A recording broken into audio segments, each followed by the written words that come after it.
Life is a mystery. Everyone must stand alone. I hear you call my Jason, we're praying to Marvel Jesus. That's right, Marvel Jesus. Yes. What's up, everybody? Welcome to a brand new episode of Granny's Peach Tea, episode 166. For those who are counting, yep, we got a lot to talk about tonight. A whole lot to talk about. Happy Deadpool and Wolverine opening preview night tonight.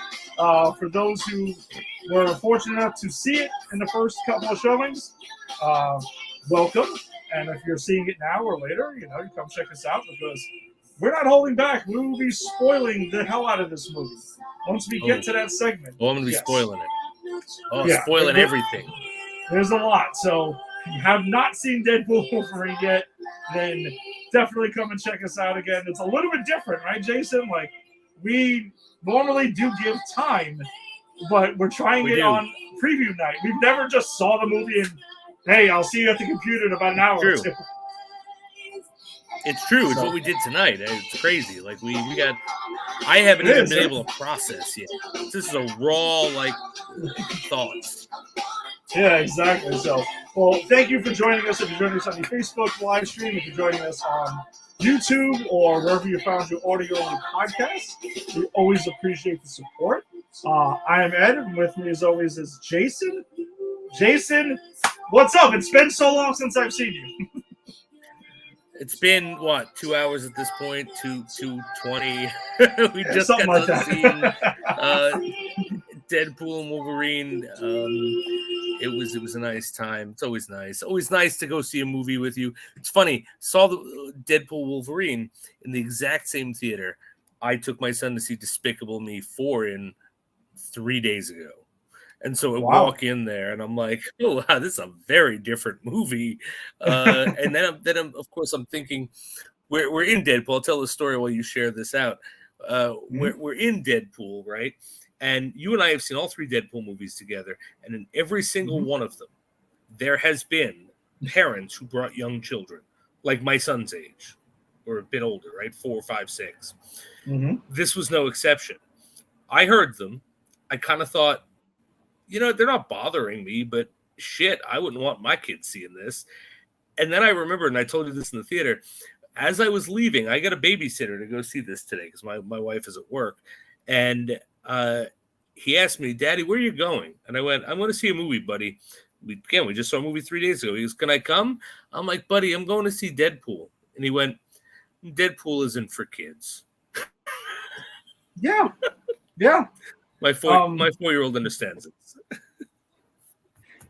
Yeah, it's such a weird thing, right? Like, I feel like this movie specifically, though, I fully agree with you. I do recall that, and I've told the story about the first time I got to see Deadpool, but I'll save that for next week when we talk about the first Deadpool. Yeah. Because that was so unique. But we have seen all 3 Deadpool movies together. But yeah, I mentioned this when we chatted outside the theater. I'm very interested to see how many kids do end up seeing this because of the Wolverine aspect. Like, you know what I mean? Like, right. I guess that could throw some for a curveball.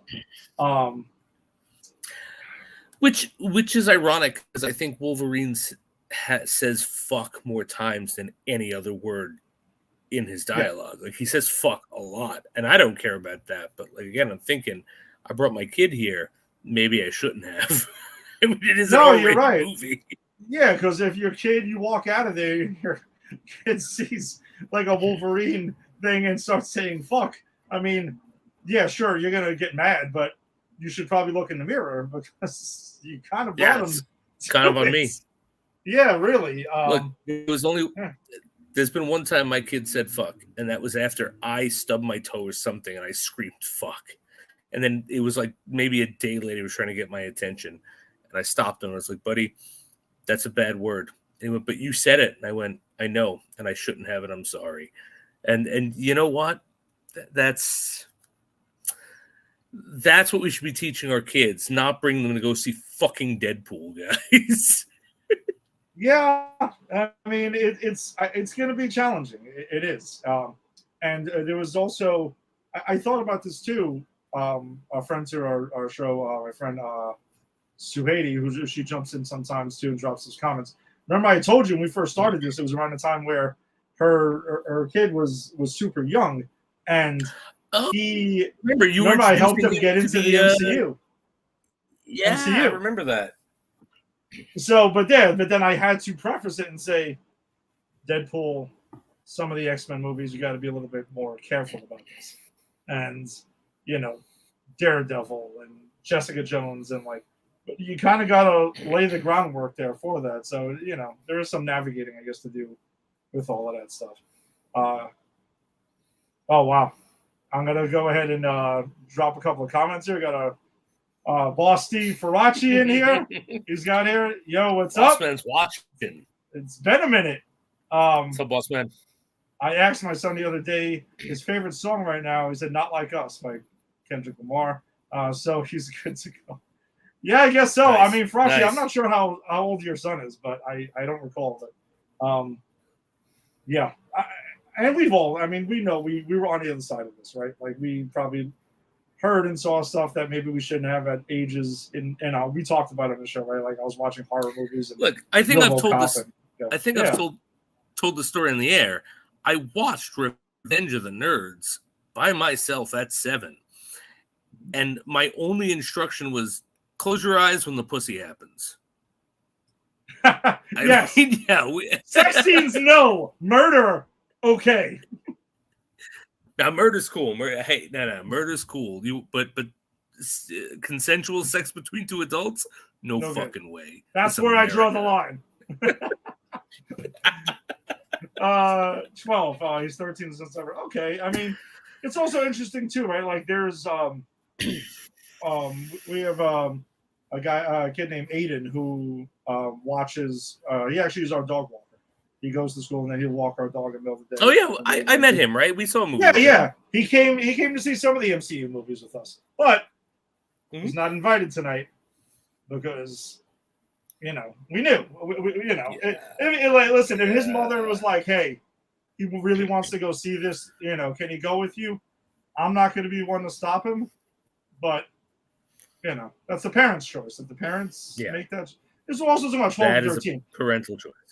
Yeah, the kids where Jason is referring to are children, like 6, like 4, 7, 5, 6, 4, 5, yeah, something like that. So yeah, something like that. I mean, they were older than Finn, but just barely.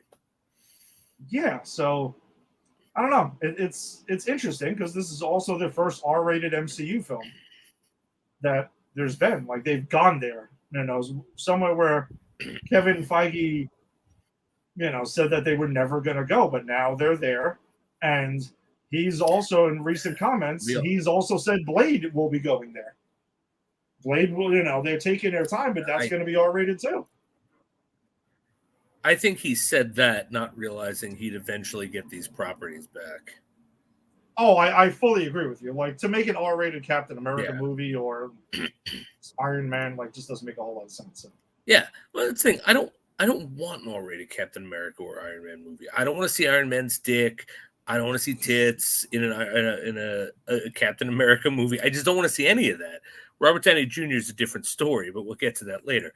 But the thing is, some of these should be PG-13, but like something like Deadpool, something like Blade, something that was geared more toward adults, even in the pages, should be geared toward adults. Not every comic book movie should be hitting the PG-13 so it can make the most money. Some of these things do need to be R-rated because some of them are geared toward adults in the pages. Yeah, I fully echo all of that. It's the truth. It just depends on the character and stuff. and you promote it as needed. So, all right. So let's get to it then, because we do have a couple of other quick shows to get to before we get to the main event of the evening, which is Deadpool and Wolverine. There was a show, My Adventures with Superman, Season 2, Episode 10, which was the season finale on Max that dropped on Sunday. So let's get into that a little bit, shall we? Jason, how are your final adventures with Superman for Season 2?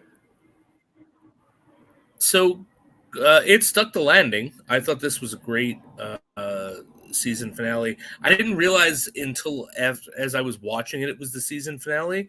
And then as I was watching, I was like, oh, this is the last one, isn't it? Like this felt like a season finale. That's not a bad thing. That's a good thing. I didn't even need to be told. I thought this was great. I mean, there's not a lot to pick apart, because I think like the first 15 minutes of this episode is just the fight to save Earth against Brainiac, and he is Brainiac at this point.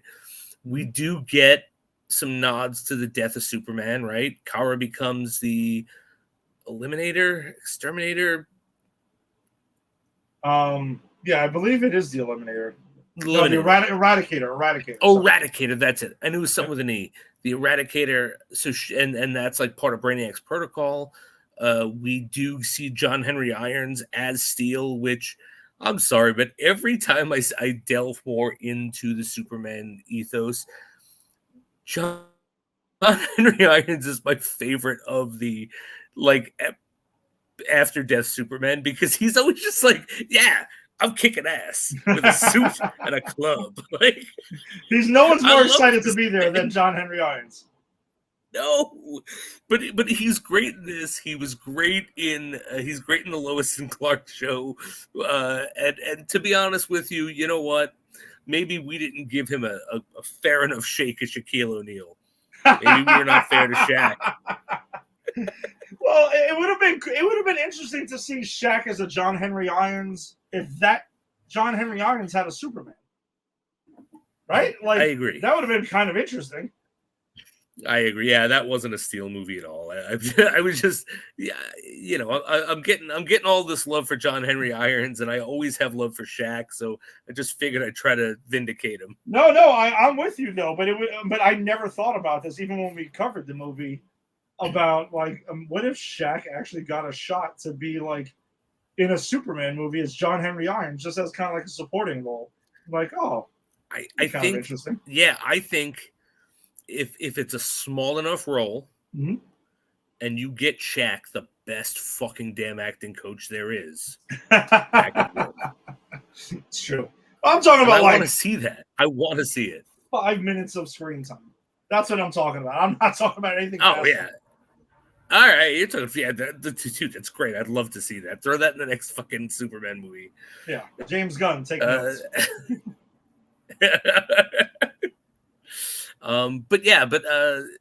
So I loved seeing him. I loved seeing that. And pretty much this is the fight for Earth, and great character moments. Waller has a great moment of like, all right, when someone's like, what are you going to do? And she's like, my fucking job. I shouldn't say fucking. It's like my job, protect Earth. And I thought that's nice, because we see her be so ruthless and terrible, and she does evil things, but I think it's always interesting that her motivation is her job to protect the planet. And it's really interesting to see that play out, because she's definitely a bad guy with really good intentions.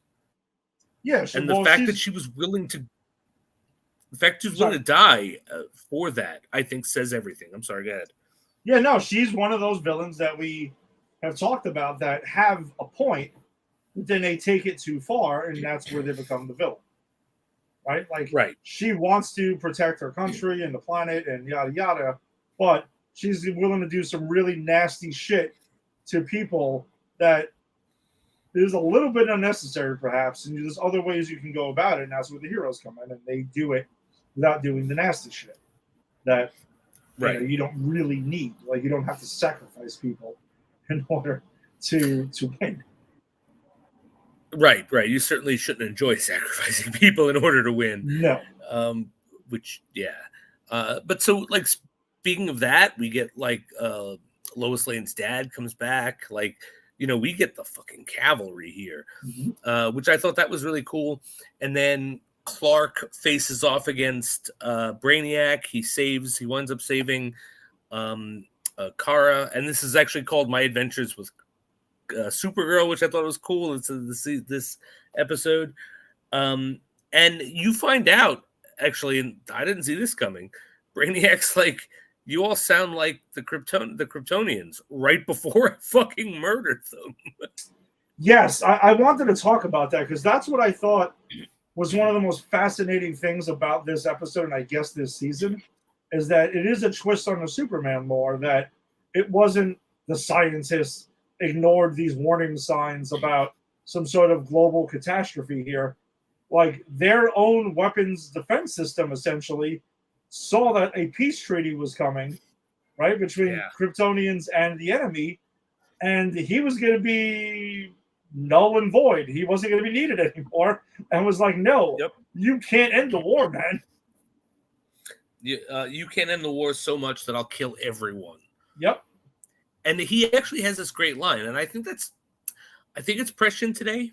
I'm not going to talk about politics, but I think it's prescient in our political system, where Brainiac was literally like, no, I murdered everyone because I'm the last real Kryptonian, because you all were going to give up, and I love Krypton so much that I would murder every single fucking person here. Krypton, love it or leave it, And I thought that was an interesting take on the character.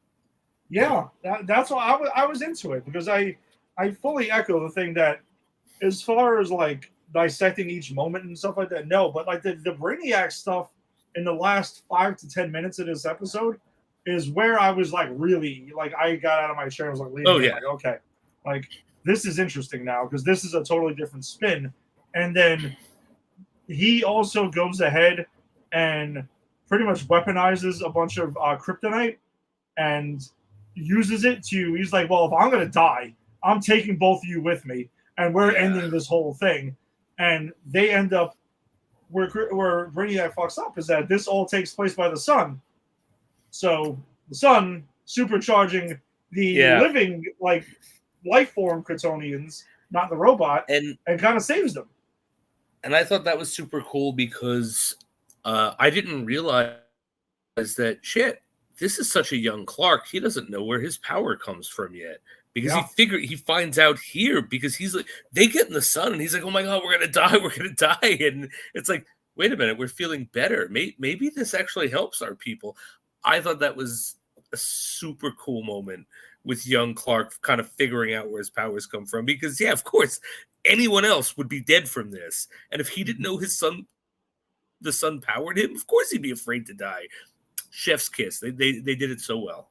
Yeah, and Kara also, right? Because all she knows is Eradicator. I need to go and murder everyone. Like, Brainiac's my dad, and that's it. And she's just learning her, for lack of a better term, her humanity in this season.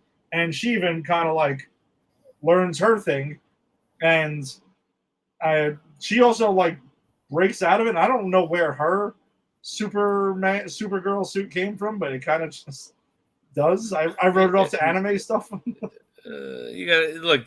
This is still a cartoon, all right. Yeah.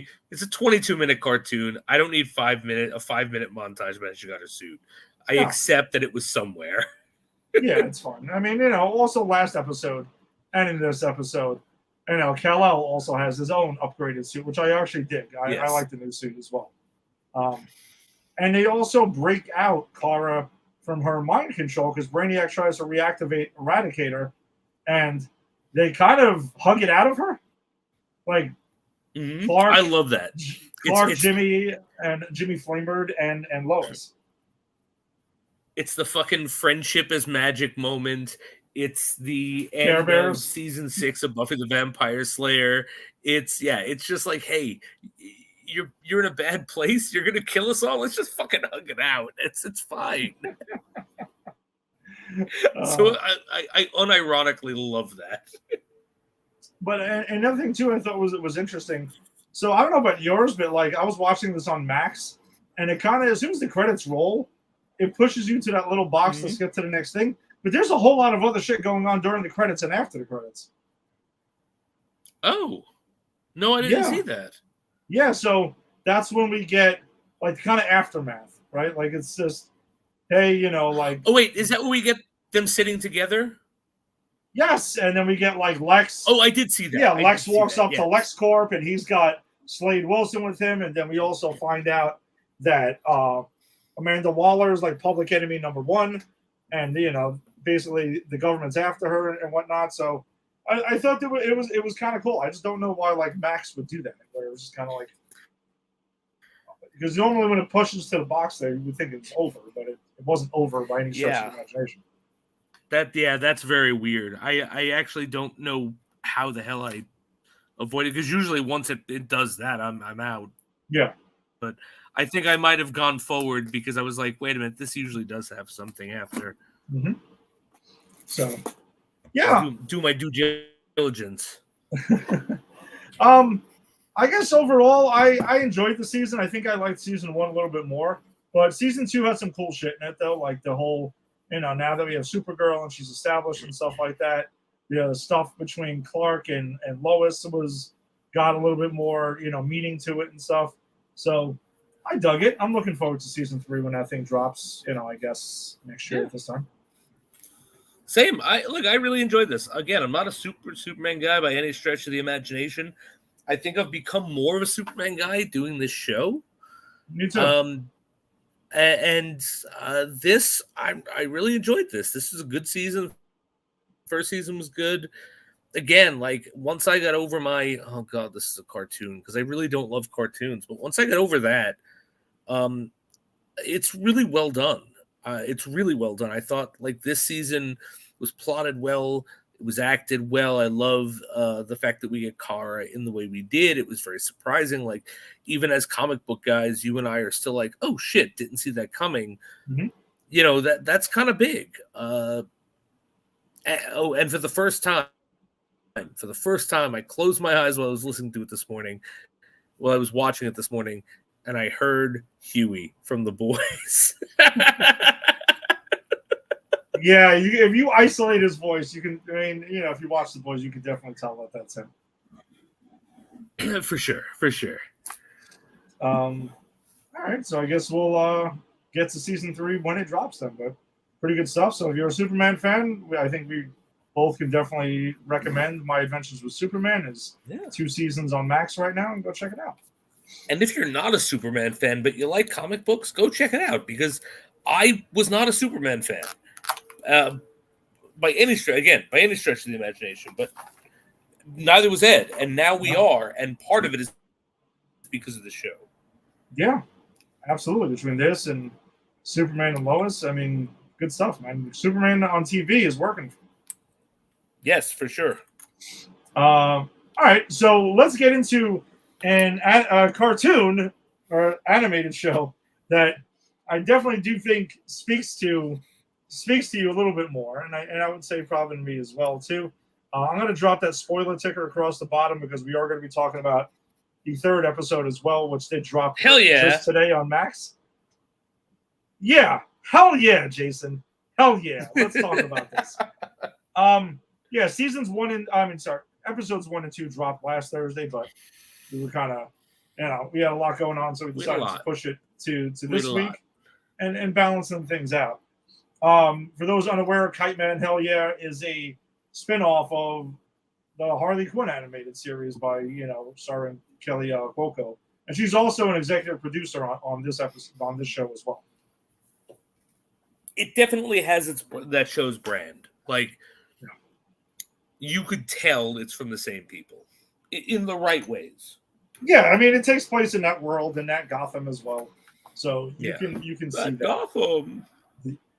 Yes. So one of the things I think that Jason, I thought of you right away, and I'm with you on this boat here. Bane is featured in this show a whole lot, and it is the better for it. It's great. Here's the thing: you can't give Bane his own show. You can't, because that like he's not a character in this that can hold his own show. He is the best character in the Harley Quinn universe. I think we can. Mm-hmm. I mean, it's arguable at least. We even if you don't agree, we can argue about it. We can agree about that. Yeah. The fact that they went, you know what, we need the best side character we can get on the Kite Man show. We're fucking putting Bane in there. Chef's kiss. Yeah. So for those on the, all right, so basically the premise is that, you know, it was a Golden Glider and Kite Man. They we catch up with them hanging out in a bar called Noonan's, which is like a hole in the wall dive bar for supervillains, I guess you want to say, but even like lesser supervillains, like the Z-list supervillains here. And yeah, it's kind of, I think I saw somewhere a description of this at some point that said it was kind of like a Cheers type of thing. The concept was in the Harley Quinn universe. And yeah, I can see I actually would say it's kind of like It's Always Sunny in Philadelphia in the Harley Quinn universe. Okay, I never watched that show, so I don't know actually. Okay, because it's that show is pretty much 5 despicable sociopaths running a bar. Okay. And just being despicable sociopaths, and it's fucking hysterical. This show it's like a whole bunch of criminals running a bar. So, I guess too is that, well, episode 1. We don't have to go beat for beat, but I mean, you have your notes for this, or you want to push this? Yeah, you can do it. Okay, you got it. So whatever. Episode 1 is pretty much like, hey, we catch up with them in the bar, and then we also catch up with the Legion of Doom as well. And Lex Luthor is there with Sinestro, and what was it? Cheetah, Bane and Cheetah, Sinestro, Parasite. What else was there? There was an Aquaman, so someone. Oh, it was Black Manta. Manta. An Aquaman villain, right? Yeah, that's it. Yeah, so essentially, because I remember Lex Luthor's trying to get this thing, like the anti-life equation, this trivial thing in the DC universe, and his whole thing is, I want to use it to kill Superman, and there becomes a big conversation where everyone in the Legion of Doom is like, but I think you're wrong. I want to use it to kill Wonder Woman. I want to use it to kill Aquaman. But maybe we should talk more about the chips. Yes, because he's like, noted invention would be is if you would get the crumbs of the chips in the bag in the bottom, and they would reform into the actual chip. And they all keep telling him to shut the fuck up about the chips. But that's a great idea. Imagine the money you could make for the re-chip formulator. Yes, that would be genius there. So, of course, he's not talking about let's use it to kill Batman, because apparently Bane has totally forgotten about Batman at this point. He's just on whatever the fuck is going on with him. Batman's got no beef with Bane. He's mid-level management. Yeah, he's long gone with that. And plus, we know Batman in this universe has a lot of other shit going on right now. Is he still in prison? I think did he, or did he get out at the end of season 4? Maybe I don't remember. Yeah, I don't know. There's always some wacky shit going on with Batman in this. But he basically wants to go ahead, and Lex Luthor decides he needs to hide the what was it? Oh yeah, doesn't he send Bane out because he needs a flying villain? And all the flying villains were sent to this one thing, and he ends up coming to Kite Man because they're getting this, and he wants to make sure the anti-life equation in a briefcase, and they're making sure that Superman's not going to come. And there's a sign in the Legion of Doom that says, like coffee clutch, flying coffee clutch or something, and it drew them all away. And Lex is like, well, oh god, no! Superman must have done this. Someone get me a flying villain that can help. Cue Kite Man. Yes, of course. So he sends Bane to go get Kite Man and goes to Noonan's, and that's where we catch up with him as well. And then over the course of the episode, we just find out that he has this relationship with Golden Glider, who also can't control her powers because she starts murdering everybody around her and everything like that, which I thought was kind of crazy as well. Yes. Her powers are just, I murder everyone who's around me unless they can avoid me, and I have no control over it. That's her fucking power. Yes, and I think it was in episode 3 it comes into play where she actually uses it, but then it comes in there. But then by the end of episode 1, Lex Luthor decides he wants to hide the anti-life equation somewhere where it'll never be found, and he ends up picking Noonan's and wants to buy it for $10 million. He offers the owner of Noonan's is like, I will never sell. It is there's no price that can be met. And he's like, well, what about $10 million? He's like, sold. Let's go. That's it. And I think that guy has the best response when he's talking to Kite Man, because like, I don't really want to sell the place, but who the hell can turn down $10 million? It's like, of course. I get it. And then Kite Man and Golden Glider decide that they want to buy the bar, but they need to get $10 million. So he ends up going to his father and asking for the money, and he stands up to his father, and his father, he has to end up going through this elaborate thing where he decides he's going to steal the money, and his father ends up like, I guess it's from his father, and then he gets to the end of it. His father ends up giving him the money because he's like, you know something? Instead of me telling you you're useless and you're a piece of shit, you actually stood for something for once. So here you go. Here's your $10 million. Yeah, I thought that was nice. I think it's like something interesting that Golden Glider, getting back to Golden Glider, I thought her superpower was being able to skate. Because in this moment, when they break into the father's house, this is actually my favorite moment of this episode, when she's like, all right, I'm going to be a distraction. And she goes and she starts doing the fucking, like, the ice skating because she's an ice skater. And she's like ice skating in the air. I thought that was her power. That's what I thought. That's what I thought was funny. That's not actually her power. It is my favorite moment, though, because it is a distraction. Because the guy who's watching it, the goon, is really into ice skating. And he's like, wait a minute, this is that part. This is amazing. And then he sees everyone else and she goes, oh, these are my backup dancers. And he goes, yeah, wait a minute. Backup dancers don't reveal themselves to the end of the first act. We're being had. I loved that it was so rooted in his knowledge of what she was doing. I guess also, by the way, speaking of tracking down the money, I don't want to gloss over it. Golden Glider ends up going to Harley and Poison Ivy at one point, thinking that they have $10 million. Yes, and that's the passing of the torch. That's the like, I don't know how big you are in the TV, Ed, but I've watched TV nonstop my entire life, and I'm very well versed in what it looks like for a good spin-off to pass the torch. And this was it. We got to have Ivy. We got to have Harley. They got to be in the first episode. We have to remind people why they know each other. Yes. And that was it. We get that line. From Ivy, I know that you spent all of your money on a non-refundable wedding event for us that never happened, but I don't have $10 million. Boom. Done. Now we remember why they're there. Yeah, now you can pop them in once in a blue if you want, but you're no longer dependent on the original show now. Now you that's it. Go off on your own, pat on the back, go get them, and that's that.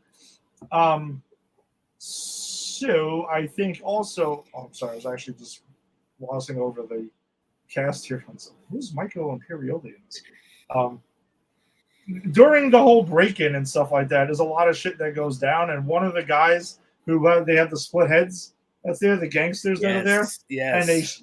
And one of them gets shot and murdered, but then the corpse head is still going on for the 3 episodes, and I'm sure it's going to keep going. No, it must. That's the running joke, like, because it gets more rotted and deteriorated every episode. There's flies around it and shit. I've noticed. Yeah, in episode 3, it's got a hole in its head. It's like this, and there are flies around it. It's like, It's disgusting. How is this going to look in the last episode? Yeah, right. I want to see how far they're gonna willing to take this thing before they're like, hey, maybe we gotta sever it or what, or make it a robot or some crazy shit like that. Oh. All right, so yeah, they go ahead and he gets the money, they buy the bar then, and then that's it, and then they take off running the bar, and I think that's where the next episode picks up, where they're running the bar, they're trying to figure out how to do things there and stuff, and is that the one where Vijay what's the name of the chain restaurant that or bar that opens up?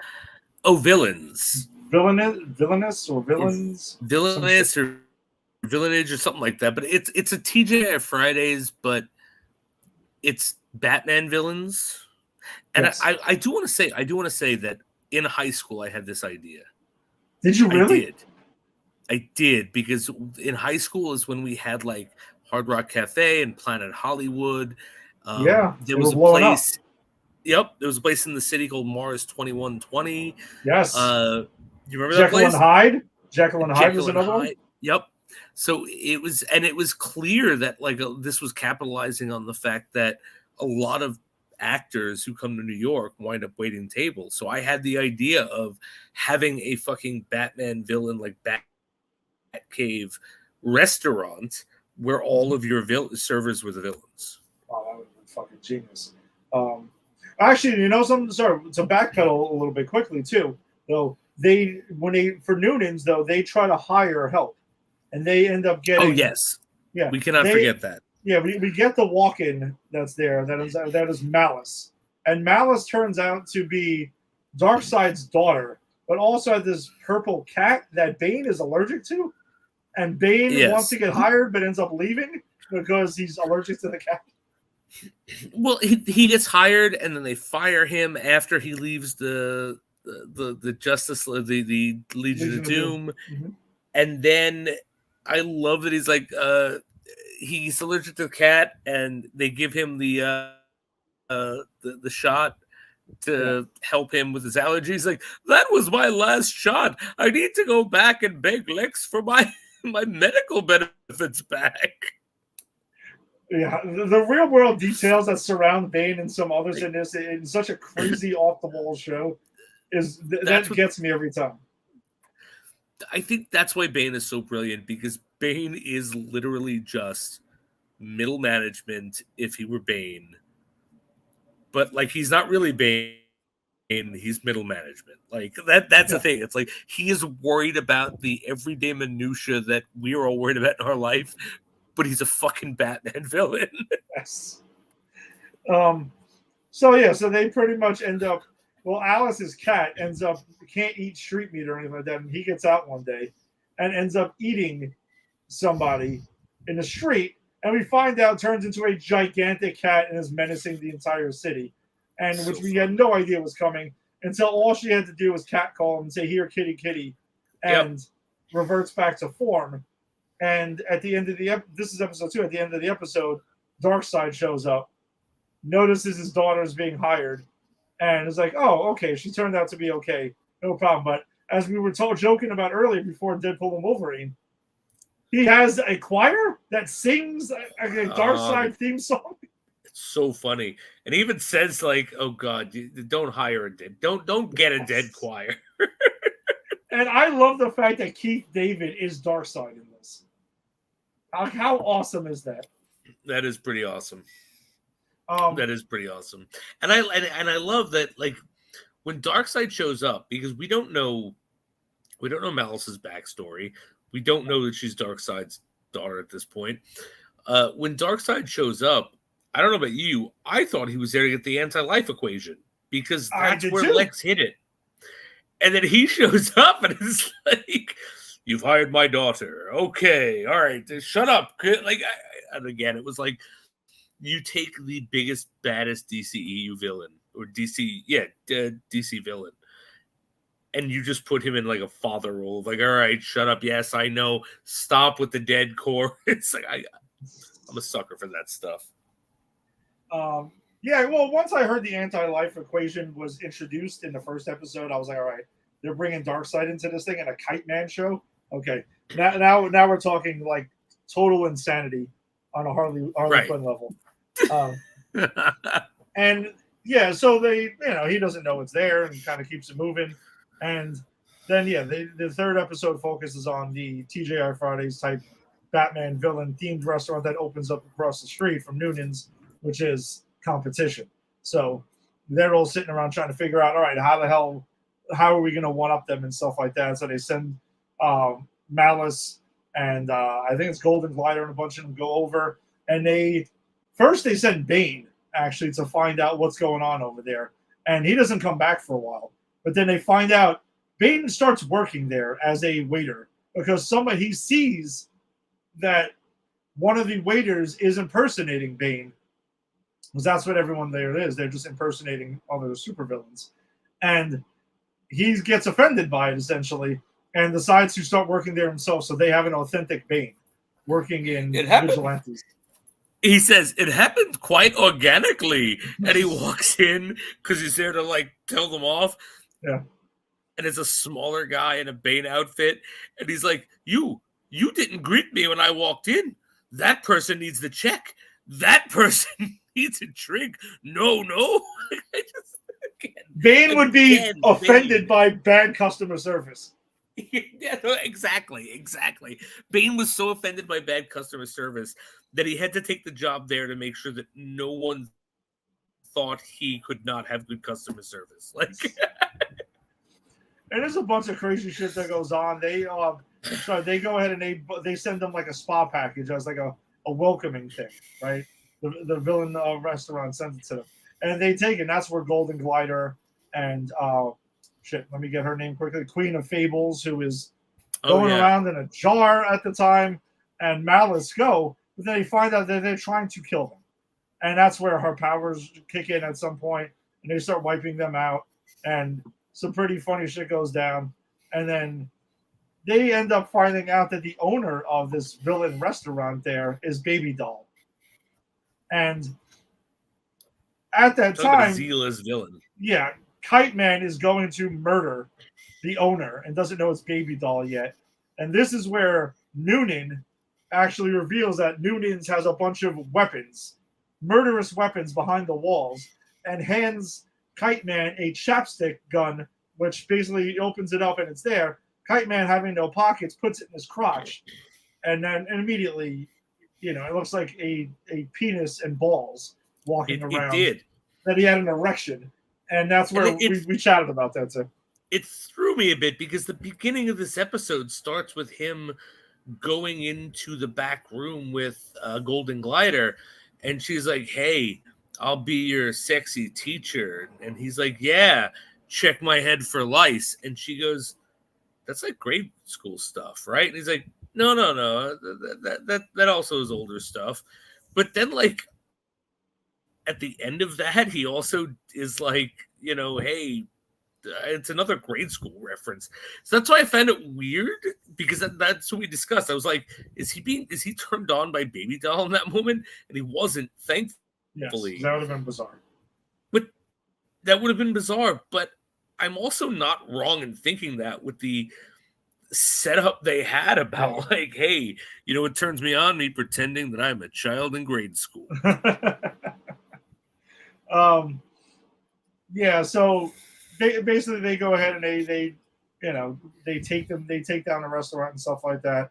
And I mean, that's kind of where episode 3 leads off. I like just there anything of note else that we want to jump into? I mean, things are kind of just getting started with the show. Yeah, right. No, I mean, I think I like the mundane plot of like, we own this building, we own a bar. That's a very sitcom plot. Mm-hmm. I am very happy that Bane is there. That's it. That's all. Like, Kite Man kind of annoys me. I like Golden Glider. I actually really love the kindergarten teacher. It was that moment. Oh yeah, the drunk kindergarten teacher was like, "Oh, it's milk time." Meanwhile, it's White Russian. White Russians, when he brings Lady Lore, is that her name, Lady Lore, into his class? Or maybe Fable. Yeah, Queen of Fables. Queen of Fables. He brings her to the class. But I also love like when they're having this all out fight, and he like runs into a goon who is the father of one of his children in his class, and then the goon gets killed, and he's like, "I'll have to put some more time for Bobby." So yeah, if you're into Harley Quinn, I mean, definitely check out Kite Man. It's some funny shit, and I'm sure it's good stuff. Yeah, that kind of just getting started here. So I completely forgot this was going down. To tell you the truth, until like it popped up one day, I'm like, me oh too. Shit. So, all right. Well, I think that's it. That kind of brings us to the main event of the evening here. The thing people want to hear about. Hey, listen, we're not the only ones watching Kite Man and Superman. So but we're not. Listen, we're not at all. But we get it. There's a little extra promotion. Thank you to Steve Faraci for pumping this episode out here too. So a little MCU movie dropped today. This is still preview night. It's kind of still a little bit weird doing it so early, but it is weird. Yeah, Deadpool and Wolverine dropped, and Jason and I got to see it in 3D at a 3:20 showing earlier today. So, spoiler ticker across the bottom. We are going to be talking openly about Deadpool and Wolverine. So if you have not seen it, you have been warned. We are going to go into spoilers here. Right. We're not posting open. I'm going to spoil it. I'm going to tell everything. Everything gets told. So you have been warned. Then go check it out and then join us later on once you've had a chance. All right. So that's that. All right. So we got to see what happens when Marvel Studios and Kevin Feige got their hands on the Deadpool franchise the first time, really. I'd say like it's not like officially, right? Because we've seen Patrick Stewart in Doctor Strange in the Multiverse of Madness. We've seen a little Fantastic Four stuff, but it's been kind of like I don't even know if it's been four. No, it's not. I was going to say I don't even know if it's like foreplay-ish that what's been going on here with the MCU and the Fox properties that they inherited now with the sale of Fox to Disney, but they've finally got it on here. So I guess let's start off with overall thoughts on the film. I had a blast. I had a lot of fun with this movie. It's really, really funny. I mean, the comedy lands a lot, and I know, Jason, we discussed it. There's a lot of jokes to be had here, but for you to truly get every joke almost, you do need to kind of be on the in. You can't be a casual per se with this stuff, like, because you get all of it. Like, it's very self-deprecating to the Marvel Studios in general, and we'll get into further details on that shortly. But it's fun. The action's fun. I think the more I think about it, this is a love letter farewell to the superhero genre pre-MCU. I think in a lot of ways. Yeah, I can see that. Right? Like, that's the more I started to think about it, that's kind of what I got. Due to a lot of the cameos that are in here and stuff like that. And the end, like the credits. Yeah. The fact that definitely. I don't. Yeah, I don't want to go too far, but like the credits read like the credits of Lethal Weapon 4 when it was clear it was over, and it was like, hey, we're just going to show you pictures of us fucking around and having fun during these movies because it's all about family, and that's what the credits kind of felt like. Like, I think I said to you, like, if this is the last time we see Deadpool and this Wolverine, I'd be okay with that. This felt like a good ender. Yeah, that's what I mean. I do this, man. It's funny because, like you said earlier, we're still processing a lot of this. But yeah, it does kind of feel like it is the closing of the chapter of the Fox X-Men era, completely. And like, they used the song "Good Riddance" by Green Day, which was also used actually in the Seinfeld finale as well, like the one accompanying the actual finale episode. So I thought that was kind of cool. And yeah, they show a lot of behind the scenes stuff, and it was like super young Hugh Jackman and Patrick Stewart and everything else. And Yeah. instead of just because going into this, I wondered if they were going to be taking a huge dump on some of that stuff, like acknowledging the faults, and they really didn't go there that much. No, I told you I thought that going into this movie, I thought this was going to be Deadpool kills the Marvel universe, except it's the Sony universe. Like I thought it was going to be based on that comic book. Fox universe. Sorry, they're all the same to me. They're not MCU, but yeah, you're right. But it wasn't that actually, and I appreciated that. Like it wasn't shitting on what Fox did at all. It was celebrating some good stuff.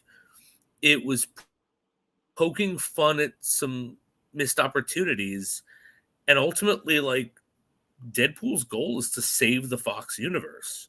That's his goal. That's what he wants to accomplish in this movie. Yeah, and I theorized, going into this that I wondered if they were going to. That was their mission, but I thought they were going to fail, and I thought it was going to be, oh well, you get to take over your family, the 9 people in the photo he shows to people, and Right. you get to carry them over to the MCU, and you can't win this time, right? Like it is what it is. But no, it's the exact opposite. They fight to do it while kind of shaking hands and acknowledging, and they do. I mean, Deadpool himself, acknowledges the greatness of the MCU that there is, but also has some fun with it. And Yeah. a lot of they do have some fun with the Fox era stuff, but not to the level that I thought it was going to be. And I do think it's for the better, to be honest with you. I mean, yeah, we would have gotten a kick out of them having riffing on continuity issues and all the other shit that we've kind of riffed on them for over the last couple of months now, going through these movies. But no, they kind of took the high road with this, which was interesting. And I'm going to say this. I think it was the way to go. Like, we were all excited that Deadpool was being brought to the Marvel Universe, the MCU, because we wanted to see Deadpool again. Mm-hmm. He wasn't brought into the MCU in this movie. No, wasn't. He saved his timeline, and he's staying there.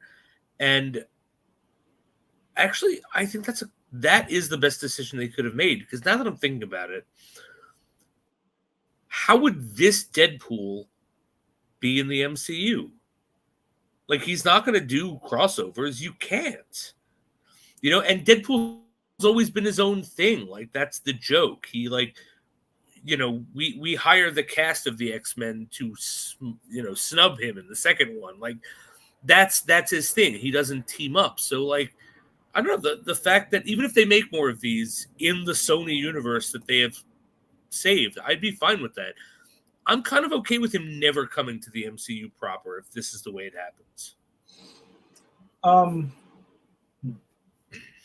I have some thoughts on it, and damn, this is the part where I'm kind of wishing that I did see the movie a couple of times to kind of like really let it marinate. But whatever, we can touch on this again next week if we want to a little bit. It is a cool decision. I think it's interesting to see where that goes, because I think the box office is definitely going to keep Deadpool going. I don't think it's going to be the end of it. Hugh Jackman as Wolverine, based on what we get in this movie, I don't know, because Hugh Jackman lately has been kind of talking so positively, glowing about his experience making this movie. I do wonder, and the end of the movie leaves the door open if they want to go there again or not. Yep. Because he's now in. He's in this universe, right? Like, he doesn't really go back to his own universe. He joins the Fox universe. Yeah, like officially. And I guess also let's touch on some of the theories before we get into like story beats here that we thought, perhaps. So this Wolverine that we get, this Logan, and I think pretty sure both of us agreed on this previously. This is a Logan that we've never met before. This is not resurrecting the Logan that died in Logan, and we'll get to that in a second. But because they address it. Oh, they definitely address it. Oh, they fucking address it. Yeah, this isn't time traveled. He's plucked from that universe as a younger version and stuff like that. Nope. This is a totally brand new Logan that we get. And I love that idea. The more I started seeing it and kind of leading up to this, I'm glad that we were right about that. Because Hugh Jackman kind of gets to play a totally different version of Logan than he's ever played before. Yeah. Right? He does, which I thought was really, really nice because he gets to play a different character, right? That's not our Wolverine. That's a Wolverine who's seen more shit. Mm-hmm. That's not the Wolverine who gave his life for X-23. That's not that person. And that is part of the plot of this movie, which I thought was interesting. Like, they literally went, okay, we're going to lean into this, weird shit. And we said this, like, I said this to you. Like, this movie opens up with Deadpool saying to the audience, asking the same question we've been asking. How are we going to do this movie without shitting all over how Hugh Jackman died or Logan died? We're not. Dad, deal with it. But then they do. That's the funny part, right? Because they do that, they shit all over his legacy, and then they introduce this very troubled Wolverine in a way that Wolverine would be troubled because his whole thing is like he didn't stand up and save the X-Men and he let them die, and then he went on a killing spree and he regrets it. And now he gets to, and his whole thing is, I never put this outfit on because I never accepted being part of them. And so his arc is he becomes part of this family, and I don't know, it's just done well. Yeah, it was interesting. It was not totally because I did wonder if they were going to say that this was the Logan from the animated series or some shit like that. I did wonder because of the costume. I wondered if they were going to go there, but I'm kind of glad they didn't because X-Men 97 still has that Logan, and you don't need to start dicking around with that. You can just leave it and let it be. That's a different thing. And that's the thing is, if we're opening up the multiverse, they're all different things. Give us something original. Don't fuck with it. And they do that. But I also I want to point out that when Ryan Reynolds in the movie is going to find the perfect Wolverine to pull, we do get, I'm so sad Rick isn't here right now, because we do get the Rick Seedress moment he always wanted. So that's the thing I do. No, I want to talk about that because I was also explaining to Angie about this on the way back because I knew this was something, and we were being so careful. Because I told her we went to Tacoma for dinner right after the movie. Yes. And walking around and even at the table, I didn't want to talk about the movie because would have felt horrible if somebody was hyped up and getting ready to go see it, and then they kind of. So I was being respectful. I waited until we got in the car driving home. I even closed the windows and turned on the air conditioner. That's very nice of you. It was. And I was like, damn, I would be so mad. So when Deadpool, whatever, let's actually catch up on this too. So the plot at this point of the movie is that Deadpool gets pulled by the TVA from his universe because it says, hey, your universe is fucking dying. And it's because you don't have, Logan died in your universe. Right, like the Logan, the movie that happened, and it kind of actually, in a quick way, says all the Fox X-Men stuff all does exist in the same universe. Like, without getting into the minutia, because we've had fun with that, but they're kind of like, fuck this. It's all in, what is it, 1500 or some shit like that. Whatever the hell the stupid numbers they give to it. This is all together. Yep. So don't break your brains over this shit. Just let it be. So now, your universe is dying faster than what it is. And the Mr. Paradox, who we get, who's, working for the TVA, he wants to go ahead and eradicate this fucking universe even faster. Like, that's his thing. And Deadpool's like, no, I got people to save back there. I need to get us a Logan. Right? Like, that's what it takes? All right, I'm going to go get a fucking Logan. Grabs one of the TVA things, starts popping around different universes looking for Logans. And Jason, I was so happy, and the comic book kid accurate thing in me. I know And you're going I for this. guarantee you felt exactly the same because, dude, Hugh Jackman gets to play every version of Wolverine that he's never gotten to play before in a brief cameo montage here, and it is fucking spectacular. So my favorite, of course, was comic book accurate size Wolverine. was that your favorite? Because I thought you were going somewhere else. So yes, that was hilarious. So that was my favorite. They give you, hey, all you people who talk shit about Hugh Jackman not being comics accurate, he's too tall. Let's give you Hugh Jackman as comics accurate height Wolverine, and they shrink him down short and stocky. It's so funny. Hilarious. That was my favorite because that is my Wolverine, and I am one of those. I'm not one of those guys who bitches because I actually do like Hugh Jackman a lot. But I am someone who goes, well, I'm always one of those guys who never bitches because, well, you know, in the comic he's like 5'4". You know? Yep. And they kind of give you that, and it's hilarious. Dude, we also get Age of Apocalypse Wolverine here with the fucking one with the stump here in one hand. How awesome was that to see? Yep. That was he's awesome also playing Patch Wolverine. I loved it. And we also get Henry Cavill as a Wolverine fucking variant. How spectacular was that? Yes. And yes, you're right. Rick gets his fucking moment here because we get a Wolverine that is fighting the fucking Hulk.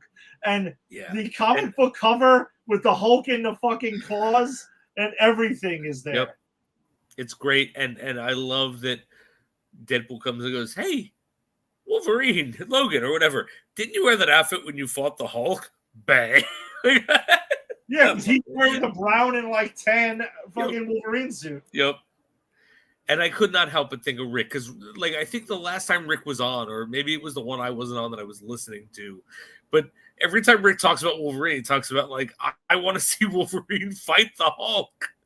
Oh, his whole thing is he wants to see the first MCU Wolverine fight the Hulk in a movie. Like, he wants it to be Hulk versus Wolverine.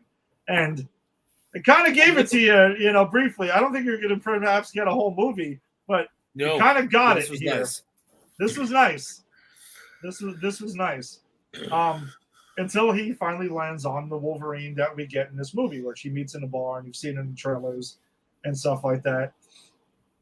And there's a lot of buddy cop, if you want to call it, trains, planes, and automobiles type Deadpool and Wolverine buddy cop adventure that they start going on too. You know what I loved about these two is this is the only team up, and I think this is why this is such a fun movie.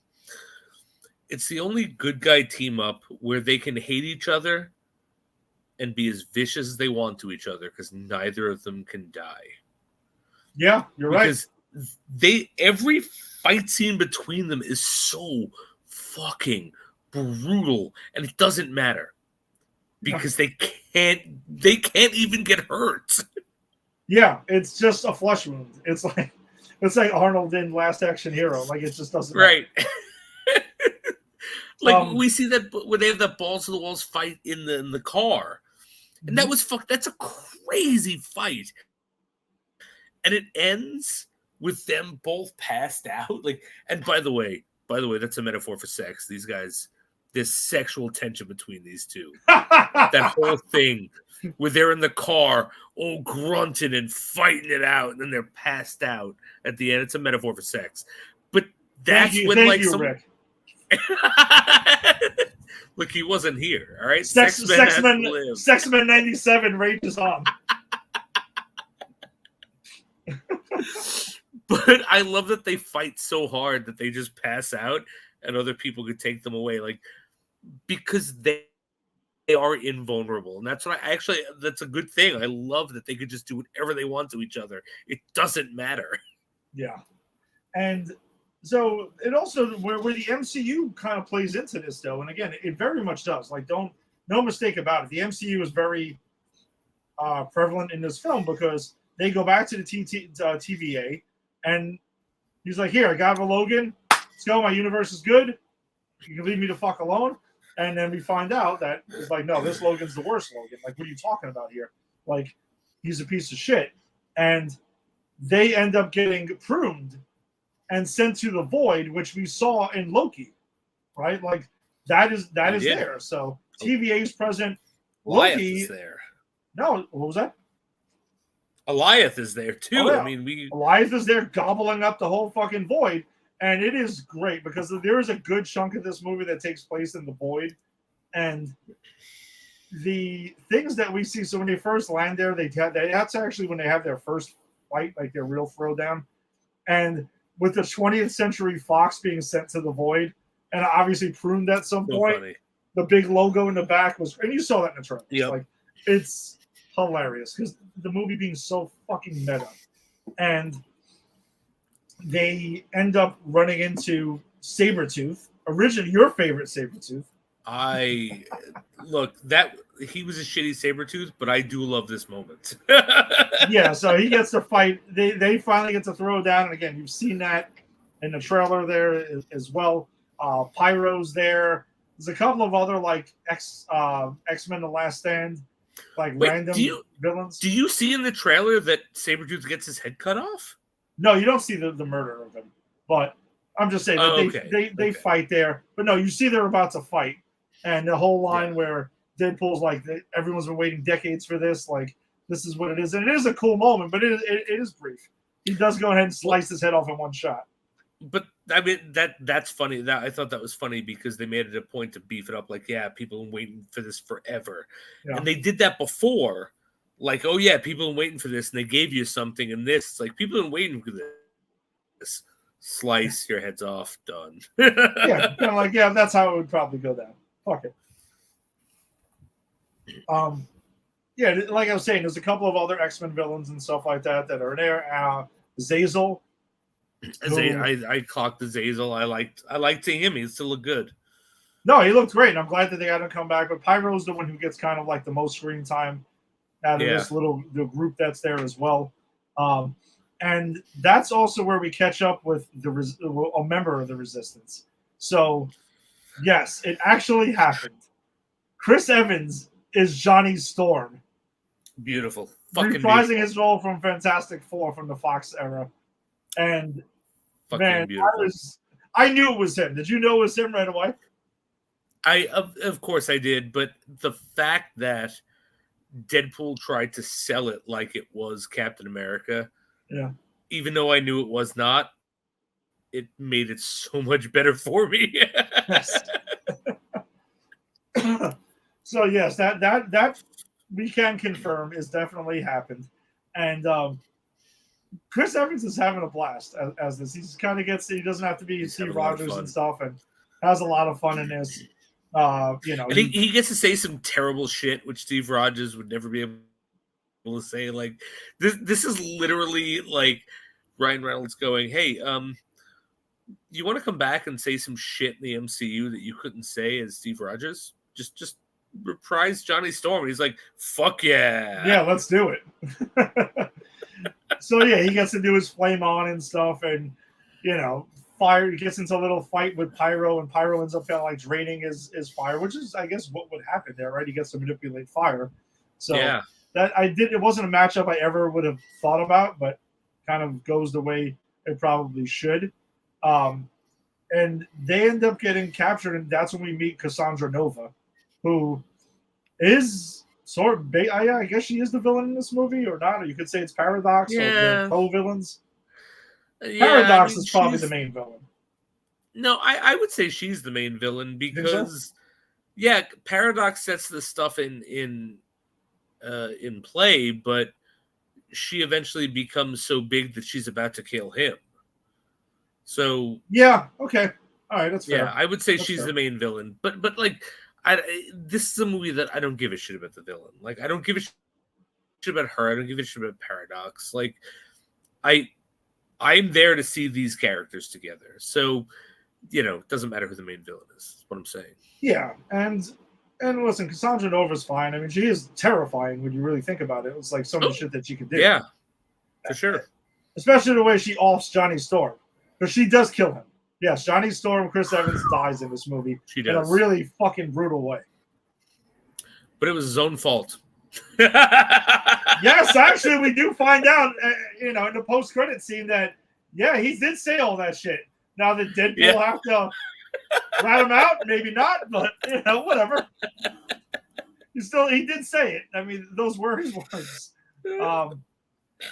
Yeah, so Cassandra Nova is in this, and it is very comics accurate, honestly, that she was in the wound with Charles, but she was sent to the Void, didn't have any of that kind of, she didn't really know him outside of like trying to murder with the umbilical cord there as well.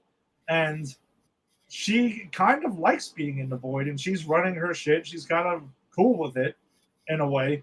And our heroes do find out that there is other Resistance members out there.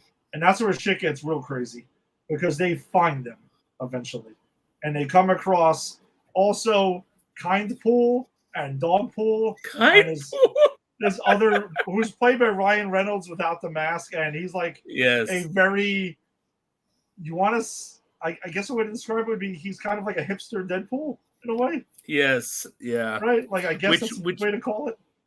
I'm curious why he's a Deadpool, because he doesn't regenerate, which we find out. Yeah, I'm kind of like, yes, it's there for jokes, but I am kind of curious to know why he's. Yes, that's a fair point. So you would assume Dogpool can regenerate as well. Yeah, I mean, you would assume. I mean, he didn't have to. Fuck would shoot such a ugly, cute dog, but because that dog's ugly, cute. You know what I mean? That dog actually won. I think it was it British like ugliest dog contest and stuff like that. And I think that's how they had found. You're right. No, absolutely, that's what he is. He or she is. And you can only win that by being ugly cute. If you're ugly, no one's going to vote for you. You have to be like, people have to look at you and go, oh. Yeah, exactly. You know what I mean? That dog. And Dogpool is a lot of fun in this movie. A lot of fun moments. And Deadpool's infatuation with Dogpool is also, it's a heartwarming thing that goes on. It plays for a pretty good joke. But I guess let's talk about the Resistance. So the Resistance team that we meet. I mean, one of them we saw in the trailer recently, which was Daphne Keen's X-23, Laura. Yes, is here, and she, she's grown up a little bit here, but she's one of the Resistance here, and we also get Jennifer Gardner as Elektra, 100% confirmed. The two other ones, though, were shocking and bananas, because the other two, one of them is Channing Tatum finally gets to play Gambit, and he's got a super comics accurate outfit, and super comics accurate. Like Angie was saying that it looked kind of ridiculous, and I agree with her in the sense that if it was not super comics accurate, I'd say it was a failure, but clearly they were going for that. Yes, that's what they were going for here. And for those and this is one of those jokes in the know, because they reference it a lot, even Deadpool does. Yes, Channing Tatum had a Gambit solo movie on the docket for years, and it just never happened. And once Disney bought Fox, that was dead on arrival. But it is so awesome that they gave him a shot to play it in this movie. And there's jokes in it, but it's not like they're making fun of it. Like, his Gambit gets to kick some ass in this movie. I liked his Gambit. I love the way he uses power. That is actually Gambit's power. Like, a lot of people think his power is just I throw cards, but it's no. I electrically I charge shit to make it explode at you. And so, like, when he charged the staff and he hit the guy and exploded, like, they used his power very well. Like, I think they were very respectful to the character. Yeah, I liked it. And I even mentioned when we covered X-Men the Animated Series that I have an affinity for Gambit. So I was actually excited to see Channing Tatum as Gambit in this. And it was pretty cool to see.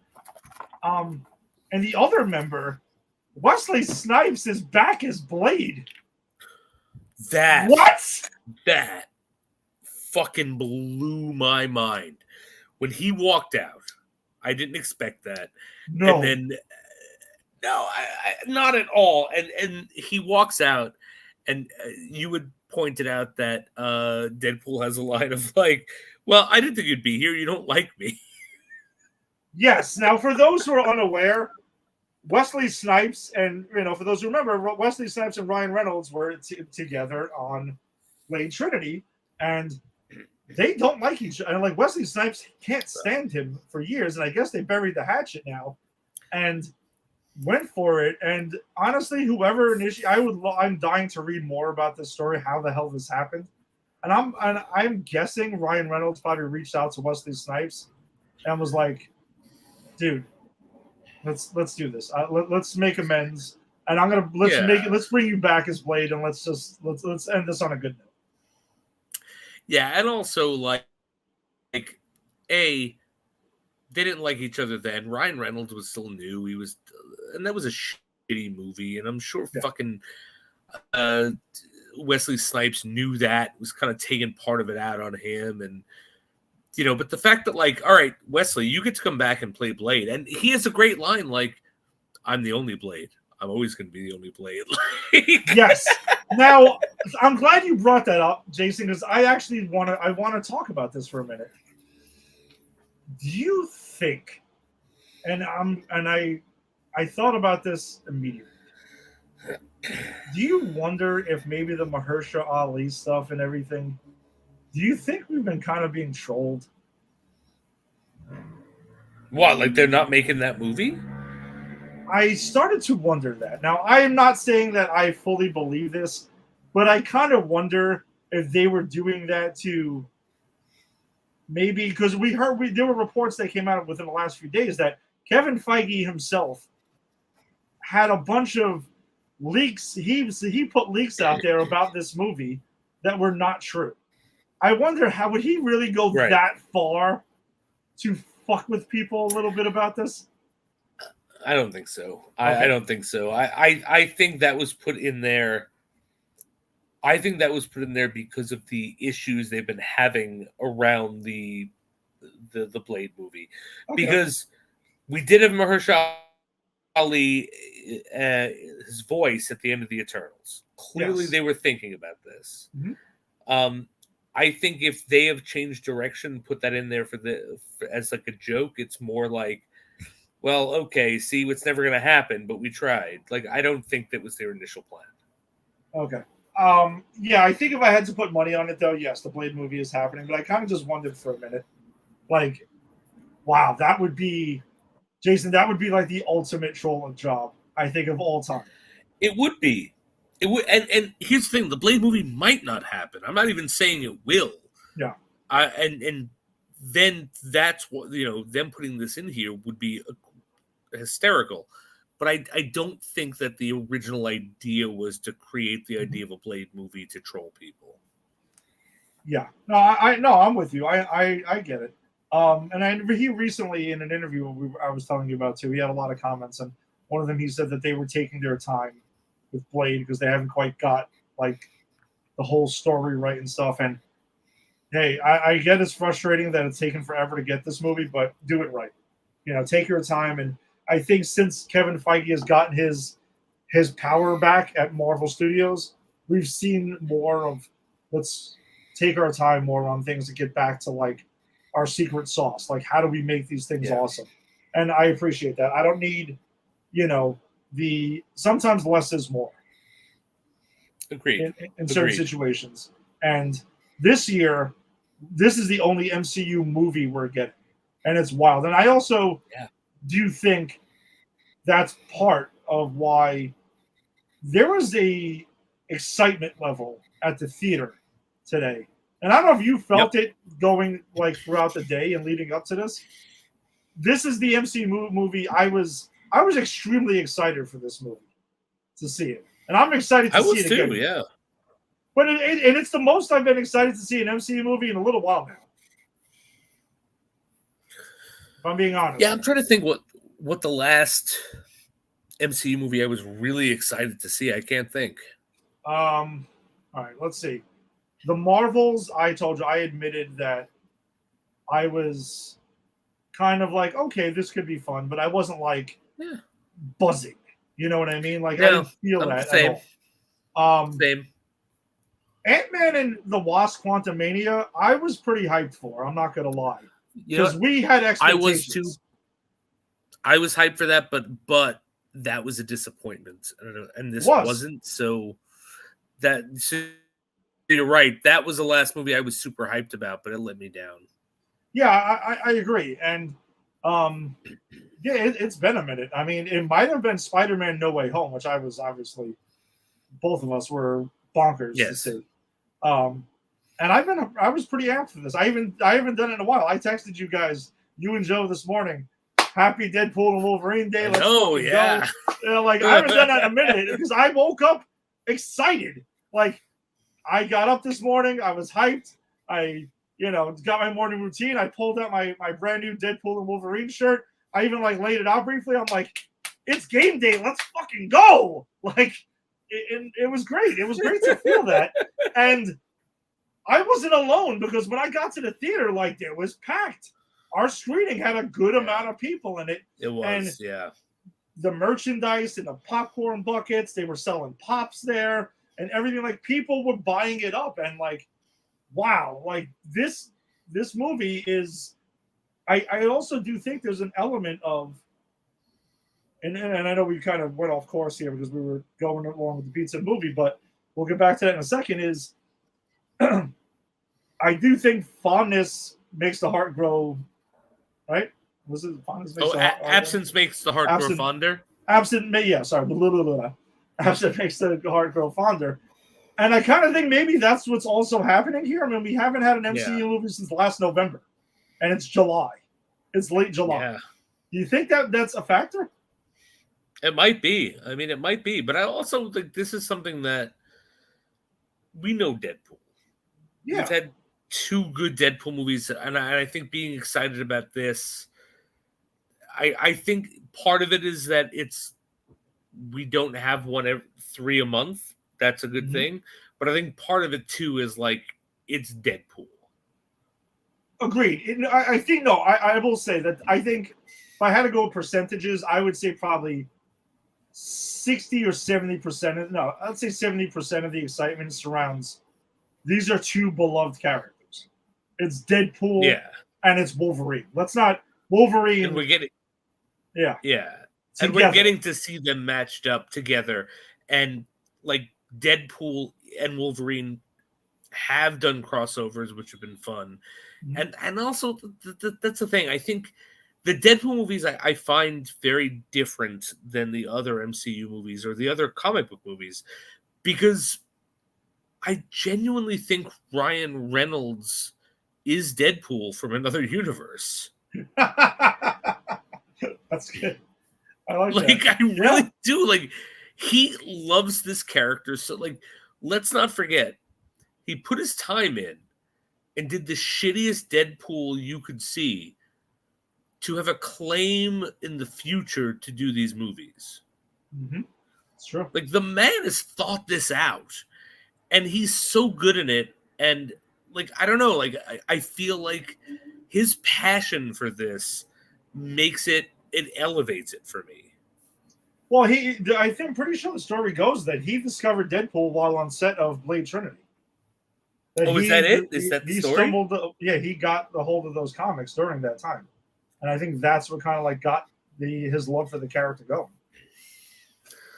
And that's also why Wesley Snipes hates him, because Wesley Snipes is like, I'm a Wolverine guy. Don't read fucking Deadpool on my set. I do think that Ryan Reynolds is one of those actors in this genre that was born to play the character. Like Hugh Jackman with Wolverine. I mean, he's another one. Robert Downey Jr. with Iron Man. I'm going to stay away from the Batman stuff because everyone has their own favorite Batman. I mean, there were 20 Batman. I mean, and now not so much, but there's a couple of people who are just born to play those roles, and you're right. Like Ryan Reynolds essentially is Deadpool. So but But here's the difference. Like Robert Downey Jr. didn't say, I need to engineer my career to play Iron Man. Yeah. MCU went, hey, you want to play Iron Man? We're going to take a chance on you because you're a wonderful actor. Hugh Jackman didn't say, I'm going to do everything I can to play Wolverine. He was like, oh, really? Because I'm not Canadian. I'm Australian. I'm a song and dance man. All right, bub. I'll do it for you. But like this, Ryan Reynolds is the only actor who has literally said, my goal is to play that character. I'm going to do everything I can to play that character. And then I'm going to play that character better than anyone else. And that's why I say I really feel that he's Deadpool from another universe. Because it's like, they didn't pick him. I mean, they did for the shitty one in Wolverine Legends or Origins. Yeah. But like, he was playing the long game of like, I'll do this, but I want to do it better later. Yeah, you're right. Like, I no other actor has done that for a character. No, you're right. You're right. So yeah, I guess then that if we get back to the arc of the film, is just seeing all those cameos, and they get this all-out balls to the wall, throw down fight with Cassandra Nova's army in the whole giant man, corpse that basically is her base there. Which great line by Deadpool when they raise the giant man mask up. He goes, Paul Rudd finally aged. That's great. So great. So great. Yeah, it's just there's so many of them, and I just feel like when I see it again, I'm gonna catch even some more stuff because we were probably laughing through some of it. Then they get the whole fight, and Cassandra Nova ends up finding out that she wants to get a hold of this machine as well to tear down the rest of the universe. And yes, our hero's got to stop them, but she also has them encounter the Deadpool variants, and that's where we get Lady Deadpool, and there's a samurai one, there's a Western one, there's a whole bunch of other shit. And Blake Lively, it was also nailed it. She is Lady Deadpool in this, and that is fucking spectacular. But she never takes her mask off, right? No, she's in the credits, and when she speaks is when it kind of, and yes, when they revealed her, and you kind of saw her in the suit, we all started like matching up, like, all right, we got to see who it is, and you're like, it would make perfect sense if he got his wife to play Lady Deadpool, and it was there. But and it was perfect. And Nathan Fillion played one of those guys. I don't know which one. I just saw his name in the credit. But I love that Nathan Fillion was there. Fucking guys everywhere in comic book stuff. I'm dying to find out who was voicing all of them, because I'm sure there were tons that were random cameos, and it was a clever way to do it. I mean, they end up stopping her, and they stop this machine, and Deadpool and Wolverine have to team up together, and they essentially save the day with it. And then we get the end of the thing where it's kind of like happily ever after stuff, right? Like there's nothing that's too crazy that's right there. And you're right, he saves the Fox X-Men universe, and the post-credit scene is the reveal that Chris Evans, it was the camera footage that the TVA has, that Chris Evans, his Johnny Storm did say all the fucked up shit that got him killed. I love that, because what we didn't really go over it, but when they get to the woman in charge, Xavier's sister, Cassandra Nova, Deadpool's like, good, thank you, Cassandra Nova. Deadpool's like, wow, you really are. And he like, I don't remember everything he said, but he literally just goes down this litany of like insults and terrible curses, and he keeps saying that, well, that's what he said. Chris Evans said that.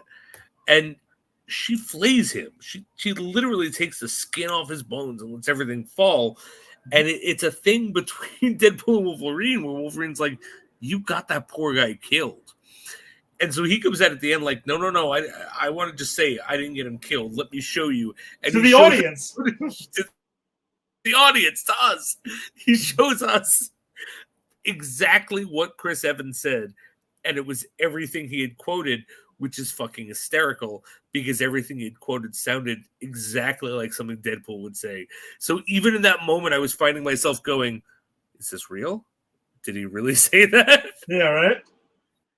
So I guess I guess Deadpool has one of these TVA things now.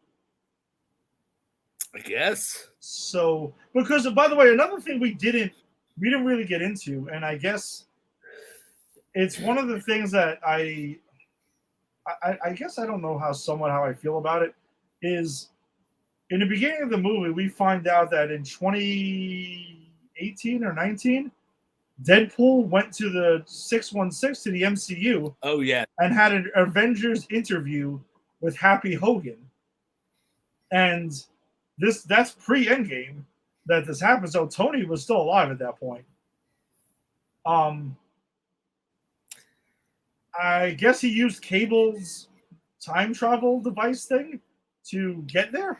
I think so, because that was the implication, right? Because even when they pick him up with the from the TDA, they're like, he's like, wait, is this because I changed history? Is this because I did this, this, and this? So I'm assuming that's the reason.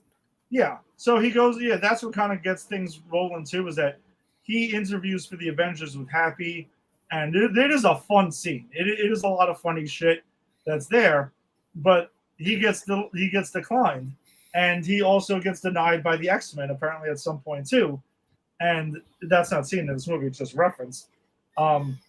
And Logan, kind of hits him with that at one point, like, the Avengers. It's a plot point that drives him to want to be a hero again, and stuff like that. Because after the events, and we saw in the post-credit scene in Deadpool 2, he saves his family and course corrects things and saves a lot of X-Force on the way, including Shatterstar, who's from the Mojo universe.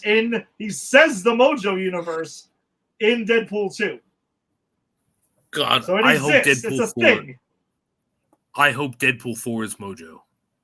So that's Say it. it right now. The ending. So the ending of the wrapping this up of Deadpool. No, Deadpool and Mojo. Nah, fuck that. I want 7 Deadpool Mojo movies. Oh man, that would be pretty fucking funny, is to see Deadpool in Mojo World. It'd be great. It'd be great to see Mojo in real life. Who'd we get to play Mojo?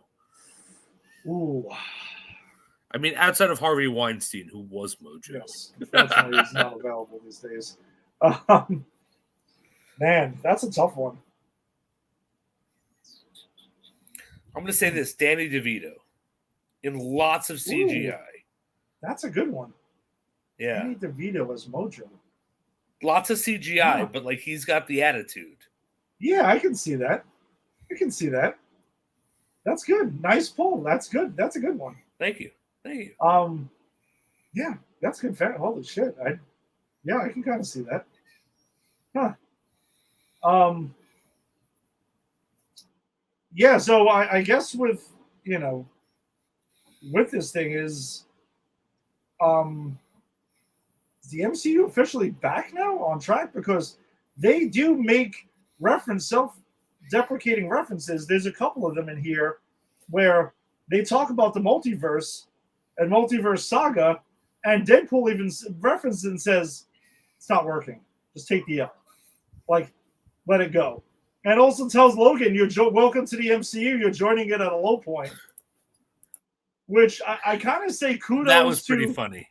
Kudos to Kevin Feige and the MCU for kind of taking some shots at themselves and kind of like acknowledging what some fans have felt. And also, another thing to touch on with that is Kindpool says that he felt it's been on a high since Endgame, which I thought was another pretty funny self-referential joke that we got in there. Good on Marvel for, kind of just addressing the elephant in the room. I guess what a lot of fans have felt there. Yeah, I don't know. I mean, I had a blast. I Had a lot of fun with this movie. Can't wait to see it again. I'm going to see it on IMAX on Sunday morning. My wife wants to see it again, but she's not going to be around this weekend. So my guess is I'll probably end up seeing this at least 3 times in the theater. Nice. Hey, Regal Unlimited, baby. That's why it would go down, because there's that's paying per movie. Yeah, paying per movie would be a lot. I admit, like dropping $75 or something to see it 3 times. That'd be a bit movies excessive. become so expensive. It's crazy. Again, I took my son the other day. We saw Despicable Me. Mm-hmm. It was like 15 for my ticket, 14 for his. That was matinee. Ooh. And then it was $40 for the concessions. Jason, I think you have to just give in now. I should. I really you gotta do it. You got to do it. You go enough. Should. You go enough. Well, at this point, I try to take my son, so yeah, I do. Like at this point, at least I'd be just paying for my son's ticket. No, that's what I'm saying. I think you should probably you should get a membership. You get 10% off of concessions. You get to build up those points too and stuff. Like I think it would pay off. Plus, you're a movie guy, man. Like there's other shit like random stuff like totally off the Long Legs. You should see. You specifically should see fucking Long Legs. I want to see it. Yeah, that's one of the ones my wife and I are trying to see together. Oof. It is. I'm dying to hear your thoughts on that because me and Rick were getting into it. He called me specifically to chat about it the other day. Oh, shit. All right. Yeah. You guys both liked it? Yes, we both enjoyed it. We both did. And Angie said she was disturbed by it. So there you go. That's her endorsement of it. Right. I'm excited. All right, so back to Deadpool Wolverine. Let's go ahead and just put a bow on this one. Man, would you say this is going to be tough, or maybe we should table this until we're done reviewing the other two? Would you say where would you rank this in the Deadpool movies? Or you want more time to marinate on that? Because that I think we just saw it tonight. I can tell you where it is. It's third. Okay. It's third for me. Yeah. I enjoy what it was. I really enjoyed it. I fucking love these Deadpool movies so much. I think 1 is always going to be the best because 1 really establishes his character and what this crazy universe is about. I think 2 ups it a bit. It's not better only because it's not the first, but I think it takes it to a level where like that's a movie that I saw where I was like, wait, Juggernaut's in this movie? Wait, Cable's doing shit in this movie? That's awesome, you know? So as movies, I think they're better movies. This is a lot of great stuff, a lot of great fan service. I enjoyed this movie. It was a lot of fun. I do think I'm not saying it's like, I'm not saying 1 is here and this is here, but if you're asking me to like rate them, it's like 1, 2, 3, like they're around each other, but I think it's 1, 2, 3 for me. My initial reaction, and we'll circle back on this after we talk about it too. My initial one is the first one, then this one. Okay. I think this is better than Deadpool 2. I personally think so, and again I'm with you. I don't dislike Deadpool 2 at all. I just think I think I may have had a little bit more fun with this one. And again, this is the opening preview night. I just saw it for the first time, right. So maybe that has an effect. That's why I think we'll get back. We'll come back to this in a couple of weeks, and we'll see if we feel the same way. And I guess there's some who are saying that this is the best MCU because this is an MCU movie. Like it is. It is. And I know there was an article on IGN earlier that I was reading questioning whether this was what phase was this movie in. Because, I mean, technically this would be a Phase 5 MCU movie. But then they kind of like Sean Levy, the director, said this isn't in any phase. He doesn't really know where to place it. And Kevin Feige, when asked about it, was just kind of like, it's definitely a phase movie. We're still sticking with that stuff, but it doesn't matter. Like, where it is, really. Where does it matter? Like, it's its own thing. It's its own thing. And that's what I love, the fact that he doesn't destroy the Sony universe, the Fox universe. He keeps it and stays there. Like, they can make as many of these fucking movies as they want in the Fox universe that never touches the MCU. Yeah. And I think that's good. brilliant. Yeah, you could. But I would want to see Deadpool in one of the Avengers Secret Wars, if that's even what it's going to be called still now, or what? Because I do just a lot of the Kevin Feige comments lately do have me wondering if they might somewhat are they really willing to pull the plug on the multiverse saga and move on, because he's already been talking about the mutant saga. Well, that's the next thing. No, I know, but I wonder if they really are switching course. Now, San Diego Comic-Con is this weekend, and Marvel Studios has a panel that I'm pretty sure is Saturday. So they're going to announce some shit. And of course, perfect timing for this movie to come out this weekend and stuff like that. Not a coincidence that this is happening. I just wonder if they would announce it and like, hey, we're shifting gears to the mutant saga. Like, maybe we are going to take the L on the multiverse saga. I mean, I wouldn't be surprised, to be honest. But here's the thing, though. I wouldn't be surprised, except we both know Fantastic Four is rooted in the multiverse. Yes. Yeah, that's true. So I don't think they're not abandoning the multiverse. I think they might shift where, like, all right, we're gonna instead of doing everything in the multiverse, we're gonna have this, and we're gonna move to the X-Men. But I don't know.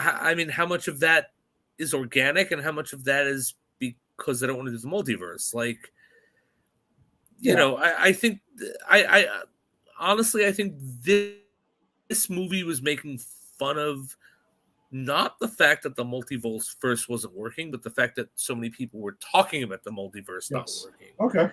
Yeah, I can see that. Yeah, so that's my stance on it. Yeah, no, and again, good on them for having some fun and poking some fun at themselves, you know, for it. For sure. Oh wow. Just got home. Well, Tim, thank you. We are kind of wrapping. Well, thanks for tuning in, though, Tim. Thanks for tuning in, though. Yes. Yeah. So I don't know. Well, Captain America: Brave New World isn't going to be a multiverse movie. Like, obviously, no. Agatha All Along comes out in September. That's not going to be a multiverse thing, you know, and stuff. So yeah, it doesn't all have to be, and honestly, if it goes away from it, I'm fine as long as it's organic and not abrupt. Yeah, but I'm just kind of curious. I don't know. I'm just spitballing here. It just made me think between the comments and between some of the stuff in the movie. I wondered if that would be the case, but no, they might just be saying, "Hey, we're gonna just get it right. Let's go. Let's just kick it into high gear and let's fucking do what we got to do." Right. You know, with it. Tim's quick review. Tim loved it. I would assume. I did not see a world where that happened. I know there was a gentleman who reviews movies for, I don't know if it's for Pop Culture Pros or whatever the hell he has to do with it. But, I mean, he also hates every movie. So he shit on this movie and shit on tons of stuff. And my guess is our show is probably his hellscape. Because he just hates comic book movies. So but I love it. He should come on and talk with us about a comic book movie he wants to talk about. Oh, that would be none. He probably hopes they all die. Come on, there has to be one. Even one he wants to shit on. Come on, I'm inviting him on. It's brutal. It's just every dude. He hates every movie that he posts on there. It's insane. It's insane. Fair enough. Yeah, me and Tim have had many conversations. He's can't take it seriously. All right. Well, that kind of wraps it up for us this week. Thank you, as always, for checking us out. If you check us out on Facebook, be sure to check out Granny's Peach Tea's Facebook group and go ahead and join the group and check out all the fun trailers and articles and stuff like that we post on there, as well as any future episodes that we usually pin at the top of the page. So check us out there. Check out Pop Culture Pros and popculturepros.com, because that's who we are presented by. On YouTube, subscribe to Pop Culture Pros. And wherever you found your audio-only podcast, subscribe to Pop Culture Pros. Jason and I will be back next week. We will be talking about going back to Deadpool, the original, because we still have some stuff to talk about. We didn't get a chance to finish our countdown, so we will be talking about that next week, along with episode 4 of Kite Man. And Jason, are you excited for Batman the Caped Crusader that starts next week on Amazon Prime Video? I'm not. Ooh. But okay. But only because I don't. It's a cartoon, right? Okay. And so, as on brand, I'm going to need at least 3 episodes to get behind this. So, all right. I'm just saying, it kind of gave the early thing is it kind of gave me a little bit of flavor of Batman the Animated Series. That's why I thought you would have been bought in. I know nothing about it except that it exists and we have to cover it. I haven't seen much about it. Okay. If I watch it and it looks like and it's Batman the Animated Series, I'm going to fucking love it. Jason, this is the first Batman proper TV series we get to talk about. I know, and I am excited about that. But how many Batman series have let us down? Okay, well, none of them have actually had Batman consistently. I will say Titans gave us a version. No, what I'm saying, but this is a Batman proper. This isn't Titans. No. This isn't Batwoman. You're right. Yeah. But Titans didn't let us down. Don't besmirch. No. Best fucking shows we covered on this show. No, dude. I fucking love Titans, right? But there was Batwoman, which took some time for us to come around, and we kind of enjoyed the last season. There was Gotham Knights, which both of us would probably that sucked. Oh God, it was that awful. Was terrible. Yeah, it's just I don't know. I'm excited. I'm excited to see it because it kind of again. I'm hoping it's Batman the Animated Series. So again, I am too, but I'm having look. Here's the thing. I'm always guarded. I've been burned before. Yes. I'm gonna watch this, and if it's great, I'm gonna tell you how great it is. But I can't let myself get excited for it because if it's not, I'm gonna be super pissed. All right, so. Check us out next week and see how this goes down. All right. This will be interesting. We'll see you guys next week. Peace.